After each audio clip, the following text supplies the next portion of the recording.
Today we're looking at a story that kind of turns everything we thought we knew about AI completely on its head. It's about an AI that is learning how to judge itself. And it really all comes down to this one question.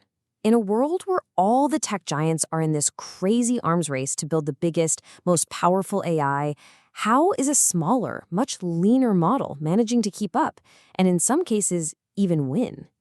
That's the puzzle we're going to unpack. So, check this out. This is what sparked the whole conversation. You've got this model, MetaStone-S1, going up against OpenAI's O3 Mini, which is a real heavyweight. And these aren't easy tests. They're tough reasoning benchmarks. But look at the results. The smaller model is right there with it, sometimes even pulling ahead. So how is that possible? To really get why that's so shocking, you've got to remember what the AI world looks like right now. It is an absolute arms race. You have these massive, colossal models like GPT-4, Gemini, OMO 3, and for years, the mantra has been simple. Bigger is better, period. So how exactly do these huge models get so good at thinking through complex problems? Well, for a lot of them, the answer is basically a brute force approach. Now, the technical name for this is test time scaling, or TTS. And it's actually a pretty simple idea. When you ask the model a really hard question, instead of just giving one answer, it throws a ton of extra computer power at the problem right at that moment to just boost its odds of getting it right. And when I say a ton of power, I am not kidding. For just one problem, some of these top models will generate over 1,000 different potential answers. 1,000! So you've got all these possible solutions, but then what? How do you know which one is the right one? This is how the brute force method usually works. First, you have a thinker AI come up with all those different answers. Then, the system calls in a totally separate and often equally massive judge AI. Its only job is to look at every single one of those answers and give it a score. Then, you just pick the one with the highest score. It's like having one AI for the ideas and a whole other giant AI to be the critic. And that's the catch, right? I mean, this whole thing works, it gets fantastic results, but man, is it inefficient. It just burns through computing power. And you need this whole other giant model that does nothing but judge.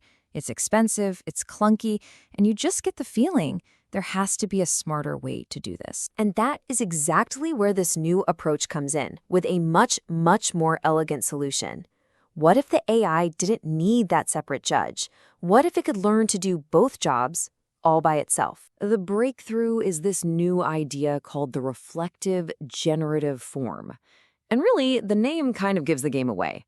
It's all about building a model that can reflect on its own process, on its own thinking. And here's the real game changer. The old way, you have two different big models, the thinker and the judge.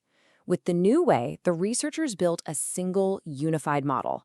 It's using the same brain, the same core parts, to learn how to both generate the ideas and figure out if they're any good. It's one model doing two jobs. So here's how this new reflective method works. The model still comes up with a few different ways to solve a problem. But, and this is the absolute key, instead of sending those answers out to some other AI, it turns inward.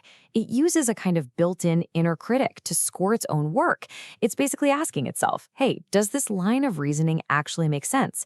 And then it just picks the thought process that it itself gave the highest score to. Okay, so that sounds amazing in theory, but you have to prove it, right? You have to prove that a model can actually learn how to judge itself. And the proof is in what the researchers started calling the aha moment. And I mean, that's the billion-dollar question, isn't it? It's one thing for an AI to spit out a bunch of text, but can it really develop a sense of quality? Can it actually learn to tell when its own logic is sound versus when it's just completely off the rails? The answer is a huge, resounding yes. You can literally see it in the data. When they start training the model, its ability to tell good reasoning from bad is, well, it's a mess. It's all over the place. But then there's this one point in the training where, bam, it just clicks. The two lines suddenly diverge. That's the aha moment. The model has learned to separate the good ideas from the bad ones. It's become its own critic. And this wasn't just some lucky accident. They found that this ability follows a really clear scaling law. All that means is that it's predictable. The more computing power you give it, Whether you use a bigger model or just let it think a bit longer, the better it gets at judging itself. This proves the aha moment is a real, scalable skill, not just a one-off party trick. So this all leads us to what might be the most incredible part of this whole story. It isn't just about making AI a little bit better. It's about a massive shift toward making it way, way smarter and radically more efficient. Okay, this is where it gets absolutely mind-blowing. The performance of this model's tiny, built-in inner critic, that's the blue line, is consistently better than using one of those separate, massive 72 billion parameter models as a judge. Let that sink in. The tiny integrated critic is just flat out better at picking the right answer than the giant external one. 53 million. That's it. 53 million. That's the tiny number of extra parameters they needed to add this powerful self-judgment capability to a 32 billion parameter model.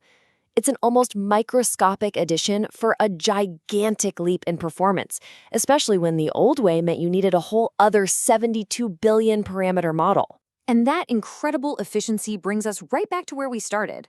That first chart? It makes perfect sense now. By teaching a model to think and judge, to have that inner critic, you get a system that punches so far above its weight class, getting these top-tier results with just a fraction of the resources. So we end up with this thought. For so long, the story of AI has been about one thing: size, getting bigger and bigger. But maybe this is pointing to a totally new path. Maybe the future of AI isn't just about size, but about something smarter, more efficient, maybe even something a little closer to self-awareness.